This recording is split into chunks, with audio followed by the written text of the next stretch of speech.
India cricket அணி தற்போதுதான் south ஆப்பிரிக்காவுக்கு எதிரான தொடர்களில் விளையாடி முடித்தது.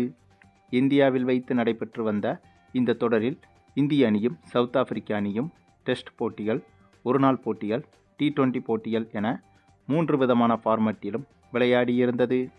இதில் டெஸ்ட் தொடரில் மட்டும்தான் சவுத் ஆப்பிரிக்க அணி வெற்றி பெற்றிருந்தது. அதனைத் தொடர்ந்து ஒருநாள் போட்டிகள் கொண்ட தொடரிலும் சரி, T20 போட்டிகள் கொண்ட தொடரிலும் சரி, இந்த 2 தொடர்களிலும் சவுத் ஆப்பிரிக்க அணியை வீழ்த்தி இந்திய அணிதான் வெற்றி பெற்றிருந்தது. அதுவும் கடைசியாக நடந்து முடிந்த 5வது மற்றும் கடைசி T20 போட்டியில் இந்திய அணியின் அதிரடி என்பது ரசிகர்களுக்கு மிகப்பெரிய விருந்தாகவே அமைந்தது. ஆமாங்க, இந்த 5வது மற்றும் கடைசி T20 போட்டியில் முதலில் பேட்டிங் செய்த இந்திய அணி 230 ரன்களுக்கு மேல் அதிரடியாக குவித்து பிரமாண்ட வெற்றியை பெற்றது. இதனால் இந்திய அணி வீரர்களும் இந்திய அணி ரசிகர்களும் உச்சகட்ட சந்தோஷத்தில் இருந்து வந்தனர். என்னதான் இந்த சவுத் ஆப்பிரிக்காவுக்கு எதிரான தொடர் தொடங்கும் போதே 2 டெஸ்ட் போட்டிகள் கொண்ட தொடரில் தோற்று டெஸ்ட் தொடரை இழந்து மிகப்பெரிய பின்னடைவை இந்திய அணி சந்தித்தாலும், அதற்கு பிறகு நடைபெற்ற 3 ஒருநாள் போட்டிகள் கொண்ட தொடரிலும் 5 T20 போட்டிகள் கொண்ட தொடரிலும் மொத்தமாக வெற்றி பெற்று சவுத் ஆப்பிரிக்க அணியை பழி தீர்த்தது மட்டுமில்லாமல் இந்திய அணியும் செம்ம ஃபார்முக்கும் திரும்பியிருக்கிறது. இந்த நிலையில்தான் இந்த சவுத் ஆப்பிரிக்க அணிக்கு எதிரான தொடர் முடிந்த கையோடு இப்போது நியூசிலாந்துக்கு எதிரான தொடரில் களமிறங்கிவிட்டது இந்திய அணி. ஆமாங்க, இந்த சவுத் ஆப்பிரிக்க அணிக்கு எதிரான தொடருக்கு பிறகு நியூசிலாந்துக்கு எதிரான தொடரில் T20 ஒருநாள் போட்டி என அடுத்தடுத்து வரிசையாக முக்கியமான தொடர்களில் விளையாட இருந்தது இந்திய அணி. இந்த நிலையில்தான் நியூசிலாந்து அணிக்கு எதிரான முதல் ஒருநாள் போட்டியில் இந்திய அணி சற்று முன் களமிறங்கியது. இந்த ஒருநாள் போட்டி மீதான எதிர்பார்ப்பு என்பது இந்திய ரசிகர்கள் மத்தியில் மிக மிக அதிகமாகவே இருந்தது. அதற்கு காரணம், இந்த நியூசிலாந்துக்கு எதிரான தொடரும் கூட இந்தியாவில் வைத்துதான் நடைபெற்று வருகிறது. ஏற்கனவே சவுத் ஆப்பிரிக்காவுக்கு எதிராக சமீபத்தில் நடந்து முடிந்த தொடரும் கூட இந்தியாவில் வைத்துதான் நடைபெற்றது. இப்போது அதனைத் தொடர்ந்து இந்த நியூசிலாந்துக்கு எதிரான தொடரும் கூட இந்தியாவில் வைத்துதான் நடைபெற்று வருகிறது. வழக்கமாக இந்தியாவில் வைத்து இந்திய அணியை வீழ்த்துவது என்பது எதிரணிகளுக்கு அவ்வளவு எளிதான காரியம் கிடையாது. ஆக அதன் அடிப்படையில் பார்த்தால் நியூசிலாந்துக்கு எதிரான இந்த தொடரை பொறுத்தவரையில் இந்திய அணியின் ஆதிக்கம்தான் அதிகமாகவே இருக்கும். அதனாலேயே இந்த போட்டி மீதான எதிர்பார்ப்பு என்பது இந்திய ரசிகர்கள் மத்தியில் அதிகமாகவே இருந்து வந்தது. அப்படிப்பட்ட எதிர்பார்ப்புகளுக்கு மத்தியில் இந்த இரு அணிகளுக்கு எதிரான முதல் ஒருநாள் போட்டி சற்று முன் தொடங்கியது. இந்த போட்டி தொடங்கி டாஸை ஜெயித்த நியூசிலாந்து அணி முதலில் பந்து வீசுவதாக முடிவு செய்திருந்தது. இதுதான் நியூசிலாந்து அணி செய்த மிகப்பெரிய தவறு என்று அப்போது நியூசிலாந்து அணிக்கு தெரிவதற்கு வாய்ப்பில்லை. ஏனென்றால் முதலில் பேட்டிங் செய்ய களமிறங்கிய இந்திய அணியை பொறுத்தவரையில் ரோஹித் சர்மா, சுப்மன் கில் இந்த இருவரும் நிதானமான ஆட்டத்தையே தொடங்கினார்கள். ஆனாலும் கூட இருவருமே 40 ரன்களை கூட தாண்டவில்லை. இவர்களுக்கு பிறகு களமிறங்கிய விராட் கோலி, KL ராகுல் உள்ளிட்டவர்களும் சொற்ப ரன்களில் விக்கெட்டை இழந்தனர். அதற்கு பிறகு கடைசி தருணத்தில் களமிறங்கிய நம்ம சிவம் தூபேவும் ஹார்திக் பாண்டியாவும் சேர்ந்து எரிமலையாக வெடித்து சிதறினார்கள் என்றுதான் சொல்ல வேண்டும்.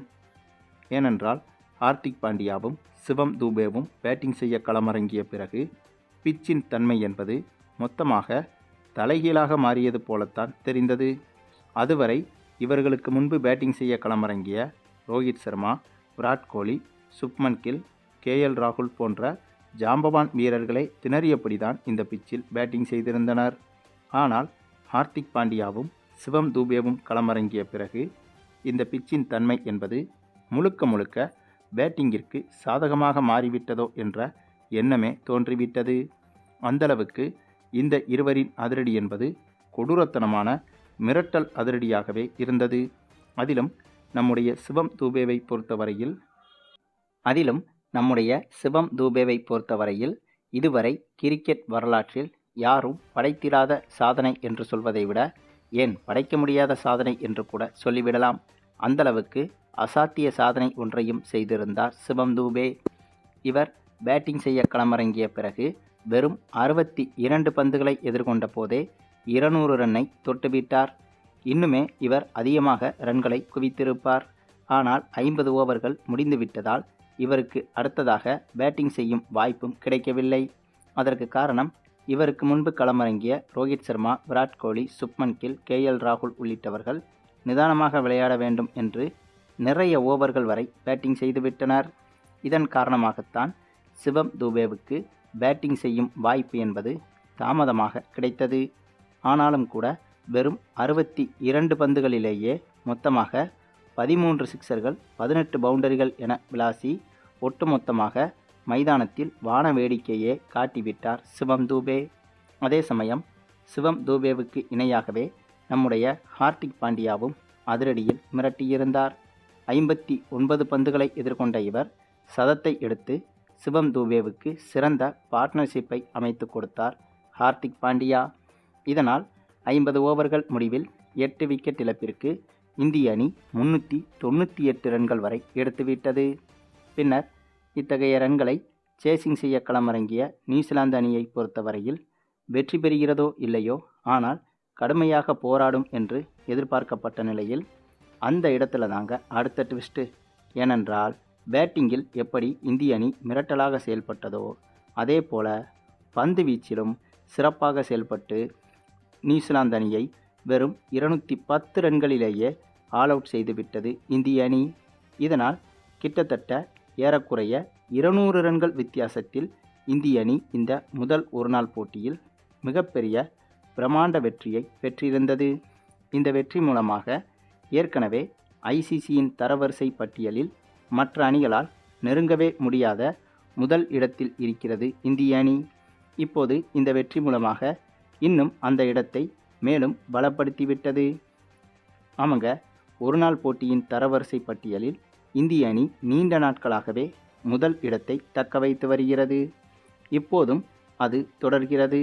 ஆக மொத்தம் இந்திய அணியின் தற்காலிக செயல்பாடுகள் என்பது ரசிகர்கள் அனைவராலும் பாராட்டும்படியாகத்தான் இருந்து வருகிறது. அது மட்டுமில்லாமல் நியூசிலாந்துக்கு எதிராக தொடங்க இருக்கும் ஒருநாள் தொடரை முன்னிட்டு நடைபெற்ற வார்ம் அப் மேட்சில்தான் இத்தகைய அதிரடி இன்னிங்ஸை இந்திய அணி வெளிப்படுத்தியது.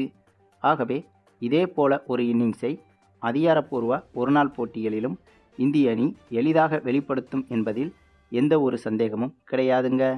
சரி, நீங்கள் சொல்லுங்கள், இந்திய அணியின் இத்தகைய தொடர்ச்சியான சிறப்பான வெற்றிகளை பற்றியும், குறிப்பாக இந்த ஒரு வார்ம் அப் மேட்சில் நம்ம சிவம் துபேவின் அதிரடியான இரட்டை சதத்தை பற்றியும் நீங்கள் என்ன நினைக்கிறீங்கன்னு உங்களுடைய கருத்துக்களையும் கமெண்டில் தெரிவிங்க.